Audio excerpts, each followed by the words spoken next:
નમસ્કાર દર્શક મિત્રો, આપ જોઈ રહ્યા છો અભિક્રાઇમ ન્યૂઝ. હવે જોઈએ અગત્યના સમાચાર. રાજકોટ જિલ્લાના ઉપલેટાના ગઢાળા ગામે ખેતરમાં દીપડો દેખાયો. રાજકોટ જિલ્લાના ઉપલેટાના ગઢાળા ગામે ખેતરમાં દીપડો દેખાયો.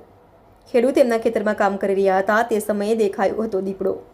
ખેડૂત દ્વારા ઉપલેટા ફોરેસ્ટ વિભાગને જાણ કરાઈ. ઉપલેટા ફોરેસ્ટ વિભાગ દ્વારા ગઢાળા ગામના ભાવેશ પંપાણીયાના ખેતરમાં મુકાયું પાંજરું. દીપડાને પાંજરે પૂરવા માટે મુકાયું પાંજરું. દીપડો દેખાતા ખેડૂતોમાં ફફડાટ ફેલાયો. રિપોર્ટર ઇમરાન સરહદી સાથે કેમેરામેન ભાવેશ ગોહિલ, અભિક્રાઇમ ન્યૂઝ, ઉપલેટા. ઉપલેટા તાલુકાના ગઢાળા ગામના પૂર્વ સરપંચ નારાયણભાઈ આહિર આજે છેલ્લા 6 માસથી ગઢાળા ગામ અને આજુબાજુ વિસ્તારમાં દીપડાનો ભયંકર ત્રાસ હોય, જેથી આજે 6 માસની અંદર ગઢાળા ગામના 6 જેટલા પશુઓના મરણ કરેલ છે. ત્યારે ખેડૂતોમાં પણ ભયની લાગણી ફેલાણી છે.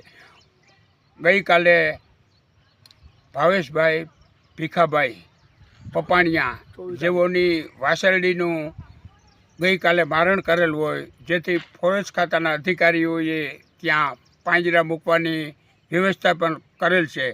આજે અનેક વખત પાંજરા મૂકાણા, પરંતુ દીપડો પાંજરાની અંદર આવતો નથી, જેથી ખેડૂતોમાં ખૂબ જ ભયની લાગણી ફેલાણી છે અને આ દીપડો વહેલી તકે પકડાઈ જાય એવી ગામ લોકોની માગણી છે.